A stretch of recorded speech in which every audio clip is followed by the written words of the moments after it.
इन्नल हम्दुलिल्लाह नहमदुहु व नस्तईनुहु व नस्तगफिरुह व नऊज़ु बिल्लाहि मिन शुरूरि अनफुसिना व मिन सय्यिआति अअमालिना मन यहदिहिल्लाहु फला मुदिल्ल लहु व मन युद्लिल फला हादिय लहु व अशहदु अन ला इलाहा इल्लल्लाहु वहदहु ला शरीका लहु व अशहदु अन्न मुहम्मदन अब्दुहु व रसूलुहु या अय्युहल्लज़ीना आमनु तक़ुल्लाहा हक़्क़ तुक़ातिह वला तमूतुन्न इल्ला व अंतुम मुस्लिमून या अय्युहन्नासु तक़ू रब्बकुमुल्लज़ी ख़लक़कुम मिन नफ्सिन वाहिदा व ख़लक़ मिनहा ज़ौजहा व बस्स मिनहुमा रिजालन कसीरन व निसाअ वत्तक़ुल्लाहल्लज़ी तसाअलून बिही वल अरहाम इन्नल्लाहा काना अलैकुम रक़ीबा या अय्युहल्लज़ीना आमनु तक़ुल्लाहा व क़ूलू क़ौलन सदीदा युस्लिह लकुम अअमालकुम व यग़फिर लकुम ज़ुनूबकुम व मन युतिइल्लाह व रसूलहु फ़क़द फ़ाज़ फ़ौज़न अज़ीमा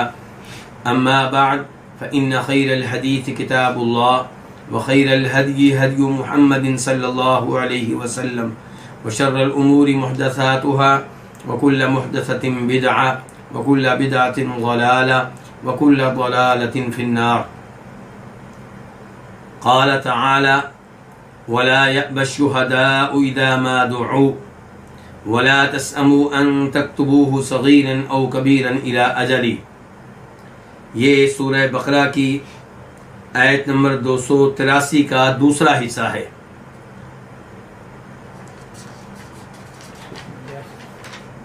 बल्कि आयत नंबर 282 का दूसरा हिस्सा है। इस आयत के पहले हिस्से पे गुफ्तगू हो चुकी है और आज के दर्स में इंशाअल्लाह इस आयत के दूसरे हिस्से पे गुफ्तगू होगी।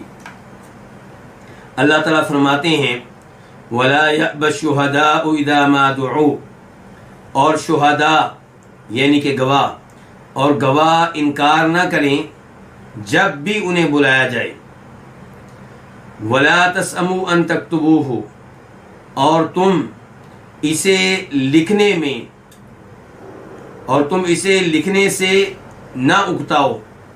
सगीरन, ये हक जिसको लिखना है थोड़ा हो या ज़्यादा, छोटा हो या बड़ा, इला अजलिही, उसके वक्त मुकर्रर तक। वला यअबश्शुहदा, यहाँ पे ला जो है ये नहीं के लिए है, किसी चीज़ से मना करने के लिए, रोकने के लिए। और यअबा ये फ़िल मुदारे है, असल में था यअबा, लेकिन या जो है ला की वजह से गिर गई है। तो वला यअबश्शुहदा, और ना इनकार करें।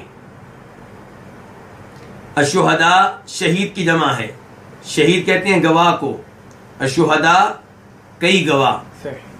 वला यअबश्शुहदा, और शुहदा इनकार ना करें।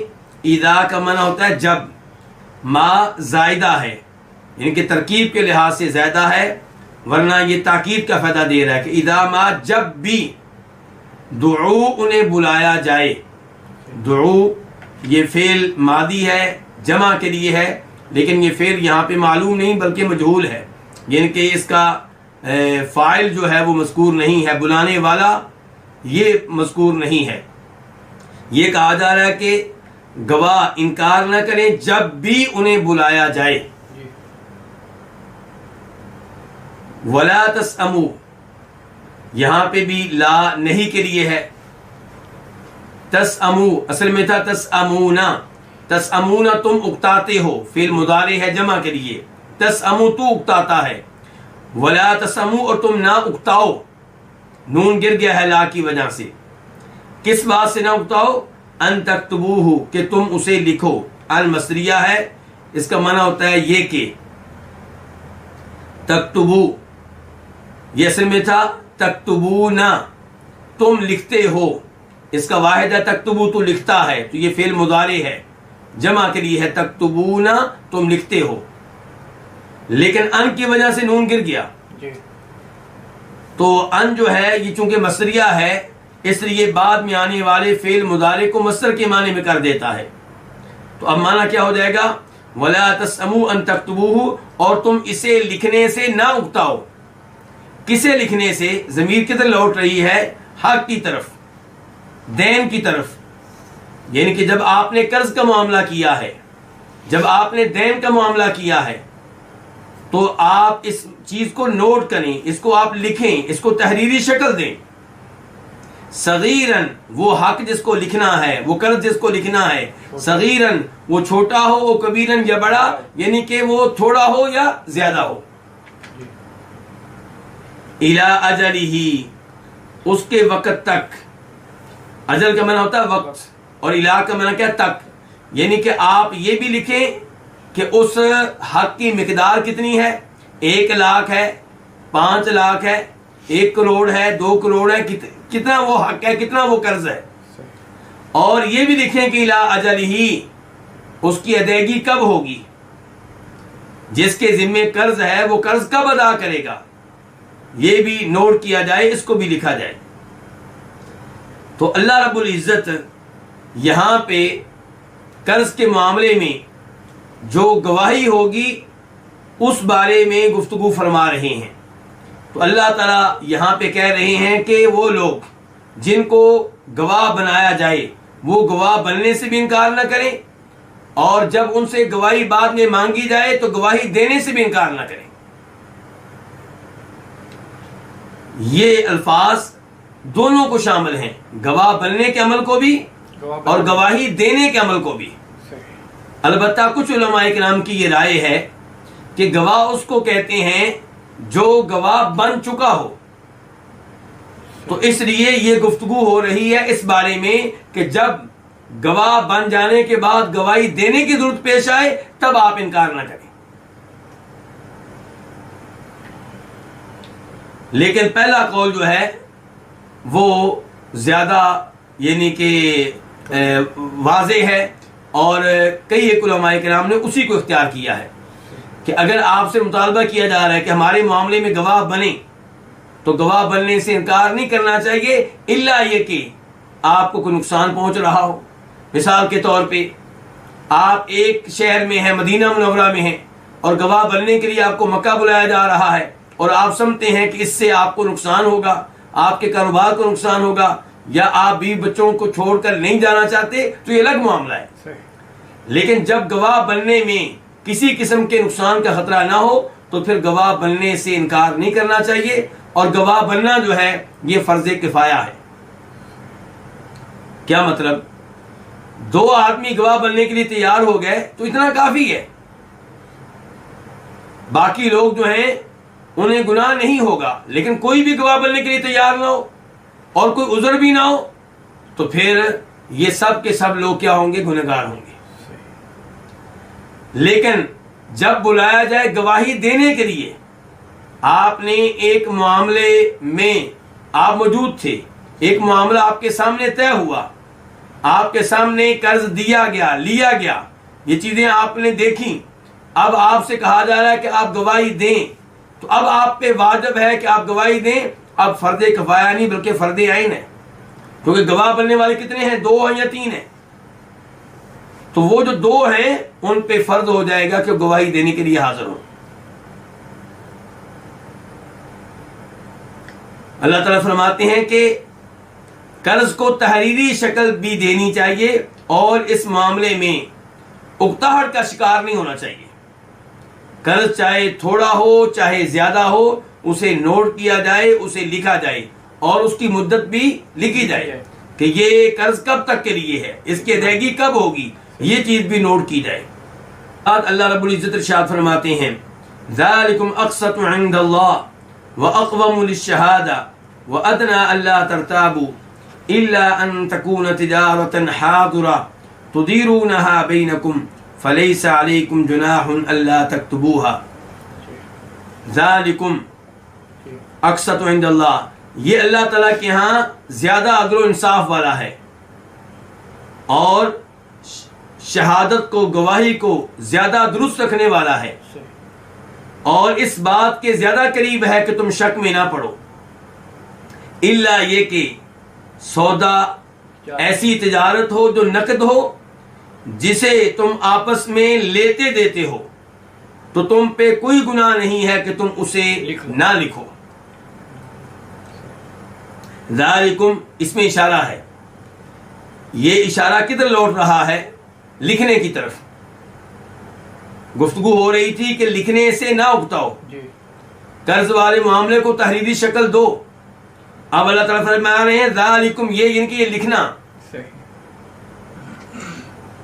अक़सतु, ये इसमें तफजील है, ज्यादा इंसाफ वाला है। इंदल्लाहि, अल्लाह ताला के यहाँ। व अक़वमु, वाव का माना और अक़वमु भी इसमें तफजील है कि ज्यादा दुरुस्त रखने वाला है। लिशहादती, किसको? शहादत को, गवाही को। लिशहादत दो लफ्ज़ हैं, लाम और शहादा। व अदना, अदना भी इसमें तफजील है, और ये ज्यादा करीब है इस बात के कि अल्लाह तरताबू कि तुम शक में ना पड़ो। अल्लाह असल में क्या था? अन ला, इनको आपस में मिला दिया गया है। तो अन क्या होता है? मस्तरिया, ज्यादा करीब है तुम्हारे शक में ना पड़ने के। ला जो है वो नफी के लिए है। तरताबू असल में क्या था? तरताबूना, तुम शक में पड़ते हो। जमा का लफ्ज है और ये फिल मुदारे है। तरताबू ये वाहिद के लिए, तू शक में पड़ता है। तरताबूना, तुम शक में पड़ते हो। लेकिन इसके आखिर से नून जो है वो गिरा दिया गया है अन की वजह से। तो ये ज्यादा करीब है इस बात के तुम शक में ना पड़ो। इल्ला, ये इस्तिस्ना के लिए है। मगर अन ये के, वही मसरिया है। मगर ये के तकूना हो, क्या हो? सौदा, जो सौदा तय हो रहा है, जो मामला तय हो रहा है, वो हो, क्या हो? वो तिजारतन, वो ऐसी तिजारत हो, हादिरतन, जो नकद शक्ल में हो। हादिरा, ये सिफ्त है तिजारतन की, कि ऐसी तिजारत जो हाथों हाथ हो। एक हाथ से आप कुछ चीज ले रहे हो, दूसरे हाथ से आप पैसे और कीमत दे रहे हो। तुदीरूनहा, जिसे तुम लेते देते हो। तुदीरूनहा, ये दो लफ्ज हैं, तुदीरूना और हा। तुदीरूना जमा है किसकी? तुदीरू की। तो तुदीरूना फेल मुदारे है जमा के लिए, तुम लेते देते हो। हा उसको, किसको? उस तिजारत को। बैनकुम, आपस में। ये दो लफ्ज है, बैन जिसका मतलब दरमियान, कुम तुम, यानी कि तुम्हारे दरमियान, यानी कि आपस में। फलैसा अलैकुम जुनाहुन, तो तुम्हारे ऊपर कोई गुनाह नहीं है। लैसा का मैना नहीं, अलैकुम तुम्हारे ऊपर। अला और कुम, अला का मैना पर, कुम तुम्हारे, तो नहीं है तुम्हारे ऊपर जुनाहुन, कोई गुनाह, कोई हर्ज नहीं है। किस बात में? कि अल्लाह तक्तुबूहा, कि तुम उसे ना लिखो। अल्लाह के बारे में गुफ्तगू हो चुकी है। असल में क्या था? अनला और तक्तुबूहा, ये दो लफ्ज हैं। पहला है तक्तुबू, ये असल में क्या था? तक्तुबूना, फिल मुदारे है, जमा के लिए है। इसका वाहिद क्या होता है? तक्तुबू, तू लिखता है। तक्तुबूना, तुम लिखते हो। तो अल्लाह तक्तुबूहा, कि तुम ना लिखो। हा उसे, किसको? यानी कि इस तजारत के मामले को जो नकद शक्ल में है। तो अल्लाह रब्बुल इज्जत ने इन अल्फाज में एक तो ये वादे किया है कि जब आपका मामला कर्ज पे मुश्तमिल है, दैन पे मुश्तमिल है, तो उसे लिखना ये अल्लाह ताला के यहां ज्यादा इंसाफ वाला है। इसकी वजह से किसी के ऊपर जुल्म ज्यादती नहीं होगी, हर एक को उसका हक मिलेगा। जिसने कीमत लेनी है, जिसने कर्ज लेना है, वो उतना ही लेगा जितना उसने दिया था, उससे इजाफी नहीं ले सकेगा। और जिसने देना है वो भी पाबंद होगा, उतना ही दे जितना लिखा गया है। उससे कम देगा तो जान नहीं छूटेगी। तो ये अल्लाह ताला के यहाँ ज्यादा इंसाफ वाला है। व अक़वमुल शहादा, और ये गवाही को, शहादत को ज्यादा दुरुस्त रखने वाला है। क्यों? क्योंकि जब लिखी हुई चीज मौजूद होगी तो इसमें गड़बड़ का इम्कान नहीं है। और इसकी वजह से गवाह को याद आ जाएगा कि जिस मामले में मैं गवाही दे रहा हूं वो मामला क्या था, कितने पैसे थे, कितनी कीमत थी, कितना कर्जा था। वह अदना अल्लाह तरताबू, और ये ज्यादा करीब है इस बात के कि तुम शक में ना पड़ो। बसा औकात ऐसा होता है कि कर्ज लेने वाला कर्ज देने वाला दोनों अच्छे आदमी हैं, अमानतदार हैं, सच कहने वाले हैं, सच बोलने वाले हैं, लेकिन शक बढ़ जाता है क्योंकि जो मामला हुआ था वो 1 महीना पहले हुआ था, 1 साल पहले हुआ था। अब अगर आप तहरीरी शक्ल नहीं देंगे तो 1 साल के बाद लड़ाई झगड़ा होने का इम्कान है, शक में पड़ने का इम्कान है। तो अगर आप तहरीरी शक्ल दे देंगे तो आप शुकुक व शुबहात से भी बचे रहेंगे। जिसके जिम्मे कर्ज है वो जब कर्ज देगा तो फराखदिली से देगा, उसको मालूम होगा मैं उतना ही दे रहा हूं जितना मैंने दिया था, जितना मेरे जिम्मे था। और ऐसे ही लेने वाला उसे भी कुछ शक व शुबा नहीं होगा, उसे भी यकीन होगा, क्योंकि लिखा हुआ है, उसे यकीन होगा कि मुझे 5 लाख रुपया मिल रहा है तो इतना ही था। ऐसा नहीं है कि 5 लाख रुपया ले रहा हो और साथ साथ सोच रहा हो कि शायद 6 लाख रुपया था, क्योंकि लिखा हुआ मौजूद है। वह अदना अल्लाह तरताबू, इसका मतलब यह भी हुआ कि शरीयत हमें शुकुक व शुबहात से महफूज रखना चाहती है। शुकुक व शुबहात की वजह से इंसान टेंशन का शिकार होता है, गम में मुब्तला होता है, तो शरीयत हमें इन उमूर से महफूज रखना चाहती है, इनसे बचाना चाहती है। अल्लाह ताला ने फरमाया इल्ला अन तकून तिजारतन हादिरतु तुदीरूनहा बैनकुम। पिछली जितनी भी गुफ्तगू हुई है इस आयत में, उसमें यह था कि मामला कर्ज पे मबनी है, यानी कि मिसाल के तौर पे आपने गाड़ी बेची है तो आपने कीमत फौरी तौर पे वसूल नहीं की, बल्कि तय हुआ कि बाद में मिलेगी, या आपने बकायदा कर्ज दिया है किसी को, या आपने गाड़ी उजरत पे दी थी और तय ये हुआ था कि उजरत आपको बाद में मिलेगी, किराया आपको बाद में मिलेगा। किसी होटल में आपने रिहाइश इख्तियार की और तय ये हुआ था कि किराया बाद में उसकी अदायगी होगी, तो ये सारे मामले जो हैं ये कर्ज की शक्ल हैं, इनको दैन कहते हैं। तो जब दैन का मामला था, कर्ज वाली शक्ल थी, तो अल्लाह ताला ने लिखने का भी हुक्म दिया, अल्लाह ताला ने गवाह बनाने का भी हुक्म दिया। अब अल्लाह ताला फरमा रहे हैं कि अगर आपका मामला ऐसी तिजारत की शक्ल में है जो नकद है और एक हाथ से आप चीज दे रहे हैं, दूसरे हाथ से ले रहे हैं, तो वहां पे अगर आप नहीं लिखते तो इसमें कोई हर्ज नहीं है। तो ये भी अल्लाह रब्बुल इज्जत की रहमत है कि जब नकद शक्ल हो फिर ज़ाहिर है कि हर चीज को लिखना मुश्किल हो जाता है, तो तब अगर आप लिख लें तो अच्छी बात है, ना लिखें तो कोई मसला नहीं है, शरीयत की तरफ से कोई पाबंदी नहीं है। उसके बाद अल्लाह ताला फरमाते हैं व अशहिदू इदा तबायातुम, और तुम गवाह बना लिया करो जब तुम आपस में बै करो। व अशहिदू, अशहिदू फेल अमर है, जमा के लिए है, तुम गवाह बना लो। इसका वाहिद क्या होता है? अशहिद, तू गवाह बना ले। जमा क्या? अशहिदू, तुम गवाह बना लो। इदा का मना क्या है? जब। तबायातुम, ये फेल मादी है, जमा के लिए है, इसका वाहिद क्या है? तबायाता। तो तबायातुम, जब तुम आपस में बै करो। तो यहां पे अल्लाह रब्बुल इज्जत फरमा रहे हैं कि जब तुम आपस में बै करो तो उस बै के ऊपर गवाह बना लिया करो। कितने लोगों को गवाह बनाना है? पीछे इस मामले पे गुफ्तगू हो चुकी है कि गवाह कितने होने चाहिए? 2 होने चाहिए। तो अल्लाह ताला फरमा रहे हैं अशहिदू इज़ा तबायातुम, जब तुम आपस में बै करो तो गवाह बना लिया करो। उसके बाद अल्लाह ताला फरमाते हैं वला युदार कातिबुन वला शहीद, और ना नुकसान दिया जाए कातिबुन, कातब को, लिखने वाले को, वला शहीदुन, और ना ही गवाह बनने वाले को। ये इस जुमले का एक माना है। दूसरा इसका माना ये हो सकता है कि लिखने वाला भी नुकसान ना दे और गवाह बनने वाला भी नुकसान ना दे। अब हम आते हैं इस आयत के अल्फाज और मुफरदात की तरफ। वाव का माना क्या? और। ला का माना क्या? नहीं, ये नफी के लिए है। युदारा, यहां पे इस लफ्ज को पढ़ा तो एक तरीके से जा रहा है, लेकिन इसके बारे में 2 सूरतें हो सकती हैं।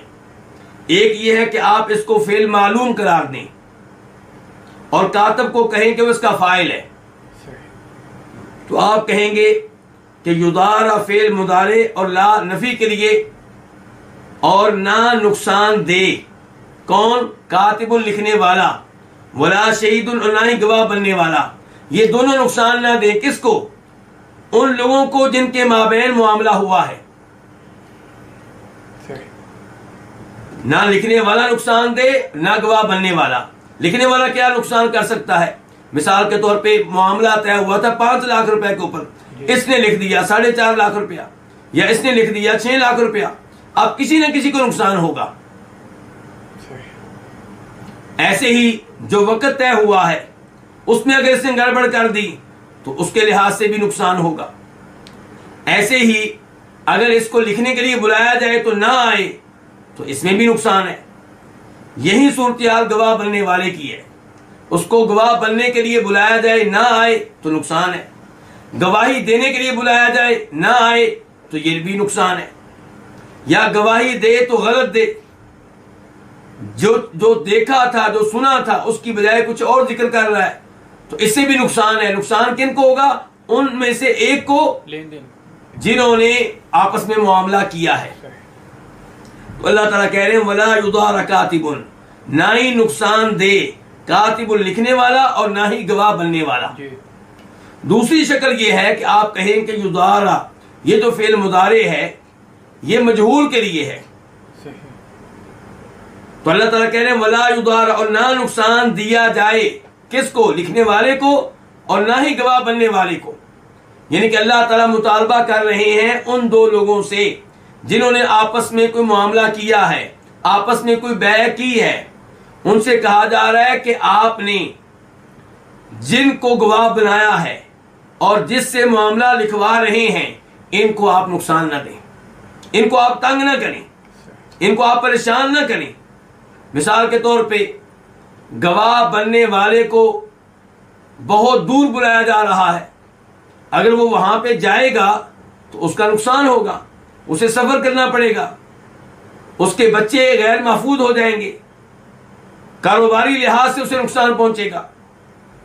तो फरमाया अल्लाह ताला ने वला युदारा, तो दूसरी शक्ल में अल्लाह ताला किससे मुतालबा कर रहे हैं, उनसे जिनके माबैन मामला हुआ है कि आप दोनों या आप में से कोई भी कातब को नुकसान ना दे और ना ही गवाह बनने वाले को।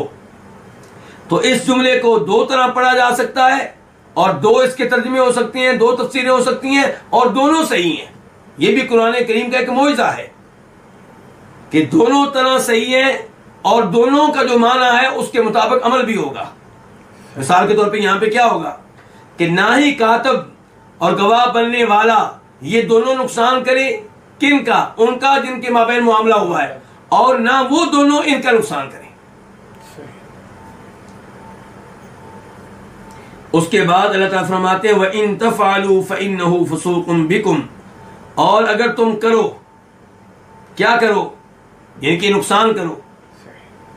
व इन तफअलू, अगर तुम करो, फइन्नहु, पस बेशक ये, फसूकुन, फिस्को फजूर है, ये गुनाह है, बिकुम, जो तुम्हारे पीछे आएगा, जो तुम्हारे नामे अमाल में लिखा जाएगा, जो तुम्हारी तरफ से होगा। वह इन तफालू, वाओ का माना क्या, और इन शर्तिया है, इसका माना क्या, अगर। तफालू फेल मुदारे है, जमा के लिए है, इसका वाहिद क्या है, तफालू, तू करता है, तफालू ना, तुम करते हो। ये असल में क्या था, तफालू ना नून के साथ था, लेकिन इनकी वजह से नून गिर गया है। तो अब वह इन तफालू, और अगर तुम करो, फइन्नहु, ये फा जो है जवाब शर्त के तौर पे है, इन्ना का माना क्या, बेशक, यकीनन, फइन्नहु, बेशक ये क्या, ये नुकसान देना, फसूकुन, ये क्या होगा, फिस्को फजूर होगा, ये गुनाह होगा, बिकुम, तुम्हारे साथ, यानी कि ये गुनाह तुम्हारे साथ रहेगा, तुम्हारे नामे अमाल में दर्ज होगा, तुम्हारे खाते में रहेगा, तुम्हें इसका हिसाब किताब देना होगा, ये मुराद है। तो अल्लाह रब्बुल इज्जत ने पहले कहा है कि नुकसान नहीं देना। कौन नुकसान ना दे, वो दोनों जिनके माबैन मामला हुआ है, वो दोनों नुकसान ना दे, या उनमें से कोई भी नुकसान ना दे, किसको, ना कातब को, लिखने वाले को, और ना गवाह बनने वाले को। और ऐसे ही ना गवाह बनने वाला नुकसान, ना गवाह बनने वाला उसे नुकसान दिया जाए और ना लिखने वाले को नुकसान दिया जाए, और ना ये दोनों नुकसान दें उनको जिनके माबैन मामला हुआ है। अगर इनमें से कोई किसी को नुकसान पहुंचाता है, वह इन तफअलू, अगर तुम ये काम करते हो, इनको नुकसान पहुंचाते हो, फइन्नहु, तो ये नुकसान पहुंचाना क्या होगा? ये गुनाह होगा, ये मासियत है, ये फिस्को फजूर है। बिकुम, ये फिस्को फजूर तुम्हारे साथ रहेगा जब तक कि तौबा नहीं कर लोगी, जब तक कि माफी नहीं मांग लोगे। तो यहां से पता चला कि गुनाहों से इंसान काफिर नहीं हो जाता। अल्लाह ने इस गुनाह को यहां पे कुफर नहीं करार दिया। क्या करार दिया है? फिस्को फजूर। उसके बाद अल्लाह ताला फरमाते हैं वत्तकुल्लाह, और तुम अल्लाह ताला से डरो। वाओ का माना क्या? और इत्तकू फेल अमर है, जमा करी, तुम डरो। इसका वाद क्या होता है? इत्तकी, तू डर जा। और तुम डरो किससे? अल्लाह ताला से। यहां से पता चला कि तकवा इख्तियार करना वाजिब है, जरूरी है, लाजमी है। हर मुसलमान को चाहिए, हर इंसान को चाहिए अल्लाह रब्बुल इज्जत से डरता रहे। बल्कि ये वो हुक्म है जो अल्लाह ने खास तौर पे अपने नबी को भी दिया है अलैहिस्सलातु वस्सलाम। फरमाया सूरह अहज़ाब के आगाज में, या अय्युहन नबियुत्तक़िल्लाह, ए नबी आप अल्लाह से डरें। और अल्लाह ताला ने तकवा की वसीयत पहले लोगों को भी की है, बाद में आने वालों को भी की है। सूरह निसा में अल्लाह ताला फरमाते हैं, वलक़द वस्सैनल्लज़ीना ऊतुल किताब मिन क़ब्लिकुम व इय्याकुम अनित्तक़ुल्लाह, हम तुम्हें भी वसीयत कर रहे हैं, तुमसे पहले लोगों को भी वसीयत की थी। क्या? कि अल्लाह ताला से डरते हो। बल्कि अल्लाह ने रोजे क्यों फर्ज किए हैं? ताकि लोग मुत्तकी बन जाएं, परहेजगार बन जाएं, अल्लाह से डरने वाले बन जाएं। तो इंसान को हर वक्त अल्लाह से डरते रहना चाहिए। और ये जितने भी पीछे उमूर जिक्र हुए हैं, इनमें इंसान तभी ठीक रहता है जब वो मुत्तकी हो, अल्लाह से डरने वाला हो। जिसमें तकवा नहीं होगा वो यहां पे गड़बड़ कर बैठेगा। उसके बाद अल्लाह ताला फरमाते हैं वयुअल्लिमुकुमुल्लाह, और अल्लाह ताला तुम्हें इल्म देता है, अल्लाह ताला तुम्हें तालीमात देता है, अल्लाह ताला तुम्हें सिखाता है। वाओ के मैंने और युअल्लिमु, वो तालीम देता है, वो सिखाता है, फेल मुदारे है वाहिद के लिए। कुम तुम्हें, अल्लाहु अल्लाह, तो अल्लाह ताला ही हमें इल्म देने वाला है। अल्लाह ही हमें बताता है, हमारे ज़हनों में डालता है कि हमारा फायदा किस में है और क्या काम करेंगे तो हमें नुकसान होगा। दीनी लिहाज से भी इल्म देने वाला अल्लाह ताला है, दुनियावी लिहाज से भी इल्म देने वाला अल्लाह ताला है।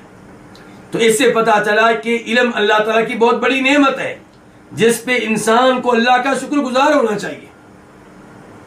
आज अगर हम नमाजें पढ़ते हैं, रोजा रखते हैं, तिलावत करते हैं, तो किसने हमें ये इल्म दिया कि हमें ये काम करना चाहिए? अल्लाह ताला ने। और ऐसे ही अगर हम कारोबार करते हैं तो कारोबार कैसे करना है, जॉब कैसे तलाश करनी है, कैसे हासिल करनी है, जॉब मिल जाए तो वहां पे बैठ के काम अपने उमूर कैसे सरंजाम देने हैं, ये सारा इल्म देने वाला कौन है? अल्लाह रब्बुल इज्जत। वल्लाहु बिकुल्लि शैइन अलीम, और अल्लाह ताला हर चीज के बारे में इल्म रखने वाला है। वल्लाहु बिकुल्लि शैइन अलीम, बिकुल्ली, कुल का मतलब क्या होता है? हर, शैइन का मतलब क्या? चीज। बिकुल्लि शैइन, हर चीज के बारे में। बा का मतलब आप कर लेंगे बारे में। अलीमुन, खूब इल्म रखने वाला है।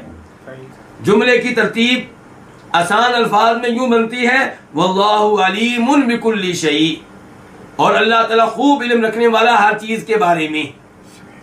लेकिन यहां पे तरतीब क्या? वल्लाहु बिकुल्लि शैइन अलीम, कि हर चीज के बारे में अल्लाह ही कमाल इल्म रखने वाला है, मुकम्मल इल्म रखने वाला है। तो इससे पता चला कि अल्लाह ताला ने इल्म के लिहाज से हर चीज का इहाता कर रखा है। कोई ऐसी चीज नहीं है जो अल्लाह के इल्म से बाहर हो, कोई ऐसी चीज नहीं जो अल्लाह से मख्फी और पुशीदा हो। और इससे भी पता चला कि अल्लाह की सिफात में से एक सिफत क्या? सिफत इल्म। और ये भी पता चला अल्लाह के नामों में से एक नाम क्या? अलीम। तो अल्लाह ताला अल अलीम है, हर चीज के बारे में इल्म रखने वाले हैं।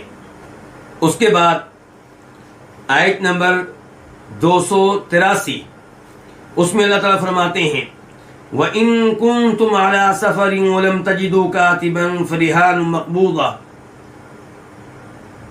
और अगर तुम सफर पे हो और तुम ना पाओ किसी लिखने वाले को, तुम ना पाओ किसी कातब को, फरिहानुन तो गिरवी है, मकबूदा जिसे कब्जा में लिया जाएगा। वाव का माना क्या है? और इन का माना क्या? अगर शर्तिया है। कुन तुम हो, ये फिर मादी है, जमा करिए। इसका बाद क्या होता है? कुंता तू है। और अगर तुम हो अला सफर, इन किसी सफर पे, यानी कि आप सफर की हालत में हैं। वलम तजिदू कातिबन, वाव का माना क्या? और लम नहीं, तजिदू तुम पाओ। तजिदू फिर मुदारे है, जमा के लिए। असल में क्या था? तजिदूना तुम पाते हो। वाहिद क्या? तजिदू तू पाता है, लेकिन लम की वजह से नून जो है गिर गया है। वलम तजिदू और तुम ना पाओ, कातिबन किसी लिखने वाले को, किसी कातब को। फरिहानुन तो फा जो है ये जवाब शर्त है, इन जो आया था उसका जवाब शर्त है। यानी कि अगर तुम सफर की हालत में हो, तुम कातब ना पाओ, तो क्या होगा? फरिहानुन तो फिर मुतबादल क्या है? रेहानुन गिरवी, मकबूदा जिसे कब्जे में लिया जाएगा। रेहान क्या चीज है? इसके बारे में एक राय यह है कि ये रहनुन की जमा है। रहन किसको कहते हैं? गिरवी को। तो रेहान उसकी जमा हो गई। और दूसरा ये है कि रेहान को आप बनाएं मस्दर। ये मस्दर है राहना युराहिनु का। मकबूदा उसे कब्जे में लिया जाए। मकबूदा ये मुअन्नस है, मुज़क्कर इसका क्या होता है? मकबूदुन, और इसम मफूल है। फरिहान मकबूदा, और यहां पे एक लफ्ज को मुकद्दर मानना पड़ेगा। यानी कि मिसाल के तौर पे फल बदीलु रिहानुल मकबूदा, कि अगर आप सफर की हालत में हैं और आपको कातब ना मिले तो फिर मुतबादल चीज क्या है? किताबत का मुतबादल क्या है? कोई चीज आप गिरवी लेंगे और उसको कब्जे में लिया जाएगा। तो यहां पे अल्लाह रब्बुल इज्जत ने यह बयान किया है कि जब आपके माबैन मामला हो रहा है सफर की हालत में, अब सफर में हो सकता है आपको कोई कातब ना मिले, लिखने वाला ना मिले, या कातब मिल जाए तो उसके पास लिखने की सहूलियात ना हो, कलम ना हो, औराक ना हो, स्याही ना हो, तो फिर क्या किया जाएगा? तो फरमाया फिर किताबत का, तहरीर का मुतबादल क्या है कि कोई चीज आप गिरवी के तौर पे ले लें। किससे? जिसको आप कर्ज दे रहे हैं। किससे कुछ चीज गिरवी के तौर पे ले लें? जिसको आपने कुछ चीज बेची है। तो बहरहाल जिसके जिम्मे आपका हक है, जिससे आपने कोई हक लेना है, माल लेना है, तो आप उससे कोई चीज गिरवी के तौर पे ले सकते हैं, लेकिन वो गिरवी आप अपने कब्जे में लें। फरिहान मकबूदा तो फिर वो गिरवी चीज जो है उसको कब्जे में लिया जाएगा। इस जुमले में एक तो ये पता चला कि गिरवी रखना ये शरीयत से साबित है, और दूसरे नंबर पे यहां से ये मालूम हो रहा है कि गिरवी का मामला तब होगा जब आप हालत सफर में हो। नंबर 2, आपको कोई लिखने वाला ना मिले। इसका मतलब यह है कि जब आप हालत सफर में नहीं है तो फिर क्या होगा? फिर किताबत ही काफी है, लिखना काफी है।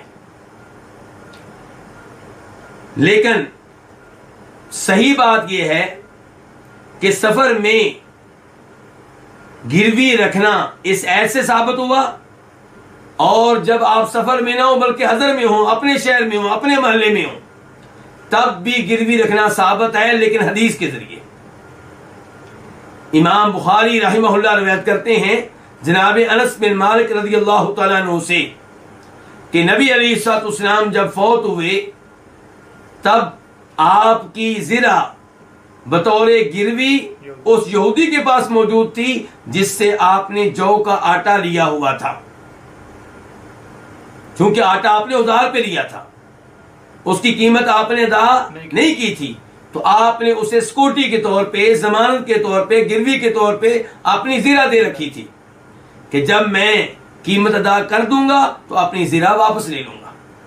तो ये मामला आपने मदीना में रहते हुए किया है और आप सफर की हालत में नहीं थे और मदीना में लिखने वाले भी मौजूद थे। इसका मतलब ये है कि गिरवी का अमल हालत सफर में भी ठीक है और हालत हज़र में भी ठीक है। वह इन कुंतुम अला सफर, और अगर आप सफर की हालत में हों, यानी कि आपने कर्ज पे कोई मामला किया है, उधार पे कोई मामला किया है, लेन देन किया है, बै की है, तो और आपको कातब नहीं मिल रहा, फरिहान मकबूदा, तो फिर क्या है, फिर इसका मुतबादल ये है कि कोई चीज गिरवी रखी जाए और उसे कब्जे में लिया जाए।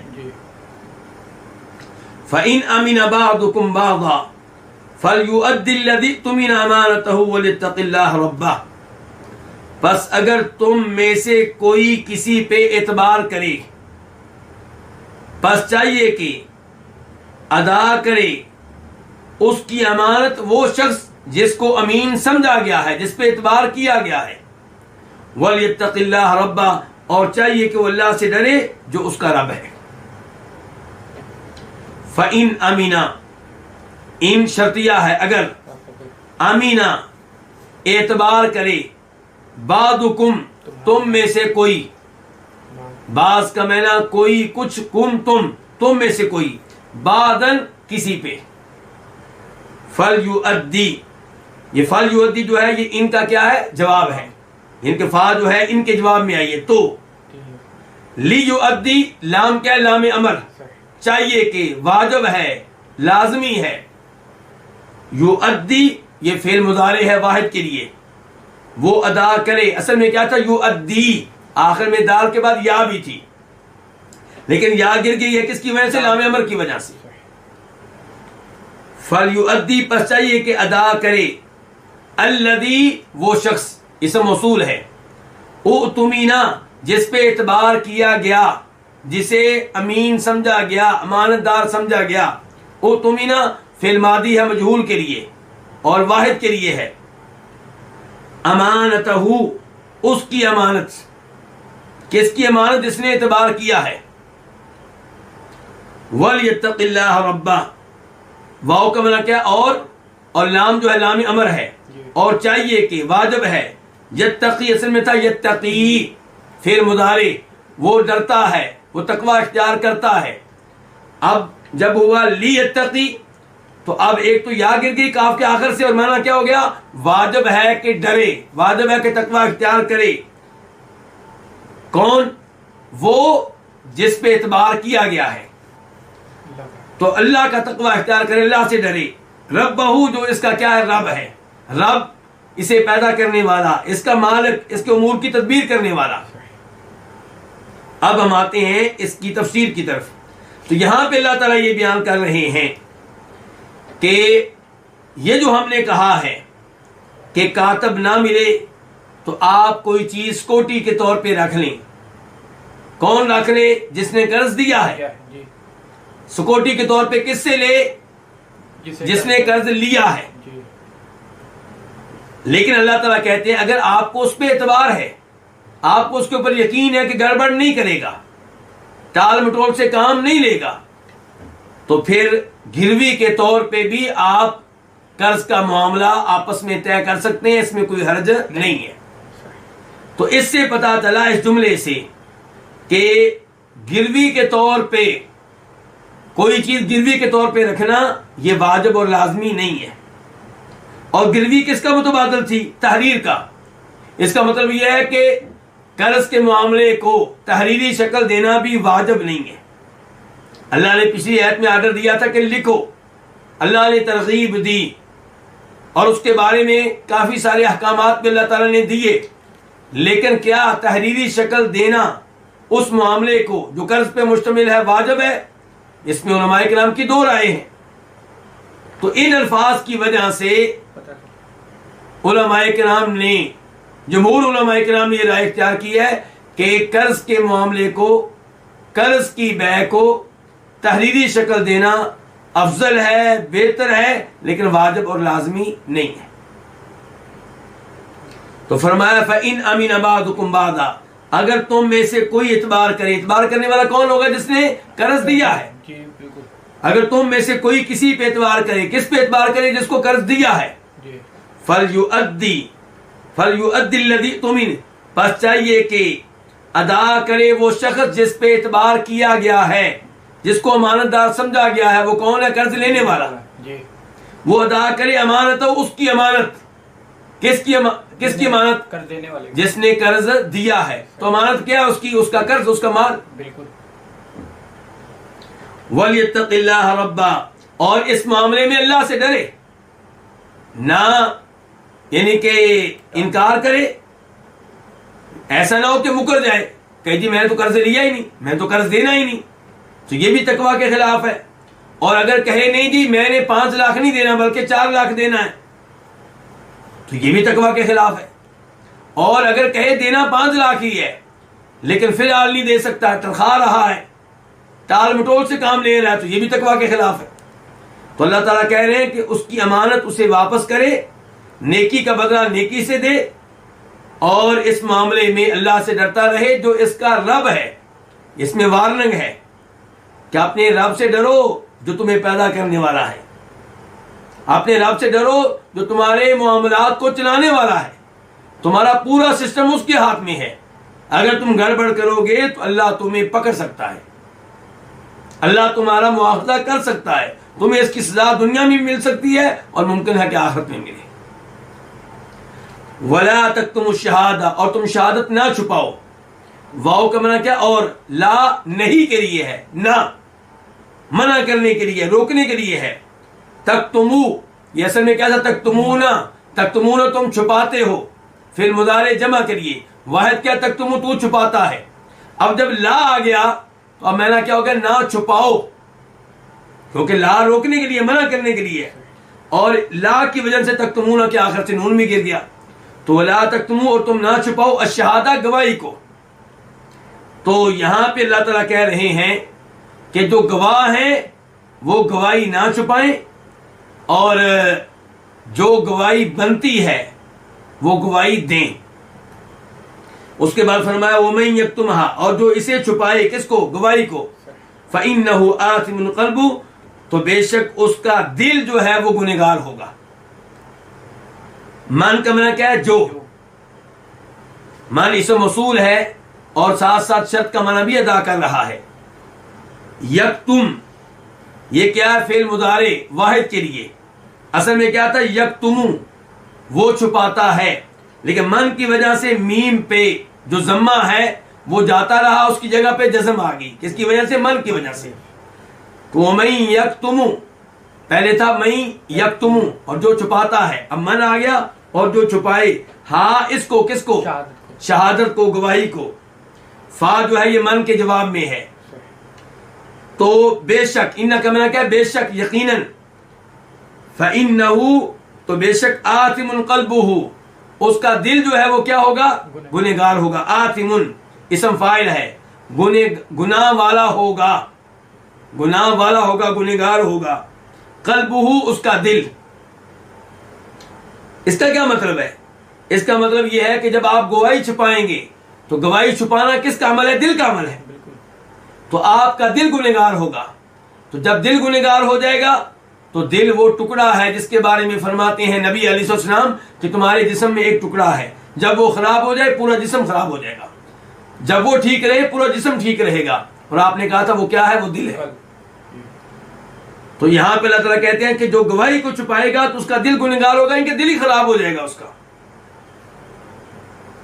वल्लाहु बिमा तामलून अलीम, और अल्लाह ताला बाखबर है, अल्लाह ताला खूब इल्म रखने वाला है उन अमाल के बारे में जो तुम कर रहे हो। अलीम का माना क्या है? अल्लाह ताला खूब इल्म रखने वाला है, मुकम्मल इल्म रखने वाला है। बिमा, उन अमाल के बारे में जो तुम कर रहे हो। तो अलीम फ़ईल के वजन पे है, और बिमा बारफे दर है। मा इसम मौसूल अल्लज़ी के माने में, उस चीज के बारे में अल्लाह खूब इल्म रखने वाला है। तामलून, जो तुम कर रहे हो, फेल मुदारे है, जमा के लिए है। इसका वाहिद क्या? तामलू, तू करता है, तामलून तुम करते हो। तो अल्लाह ताला ने इस आयत के आखिर में बताया कि जो कुछ भी तुम कर रहे हो मेरे इल्म में है। यानी कि अगर तुम सफर के दौरान कर्ज पे मुश्तमिल मुआमला करते हो और कोई चीज कोटी पे लेते हो या देते हो तो उस मामले में तुमने गड़बड़ नहीं करनी, क्योंकि अल्लाह ताला तुम्हारी एक एक हरकत से वाकिफ है। तुम्हारी एक एक हरकत अल्लाह के इल्म में है। और अगर कर्ज देने वाला तुम्हारे ऊपर यकीन करता है, तुम्हारे ऊपर एतबार करता है, कोई चीज कोटी के तौर पे नहीं लेता, लिखवाता भी नहीं है, तो अगर तुम गड़बड़ करोगे तो ये चीज अल्लाह के इल्म में है।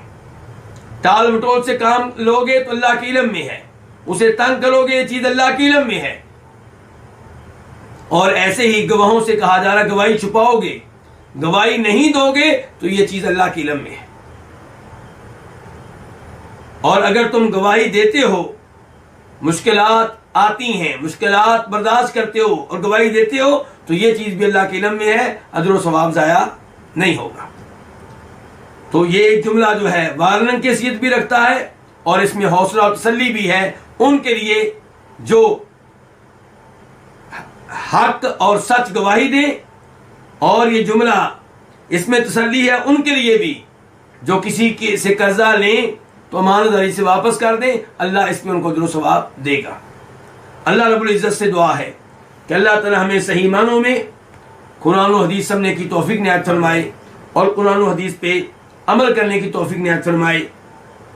आखिर में एक छोटी सी वजाहत ये कर दूं कि जब आप किसी से कोई चीज कर्ज के बदले में गिरवी के तौर पे लेते हैं तो उससे फायदा उठाने की इजाजत नहीं है। अगर फायदा उठाएंगे तो ये कर्ज के बदले में फायदा है, और कर्ज के बदले में जो भी फायदा होगा उसे क्या कहते हैं? सूद।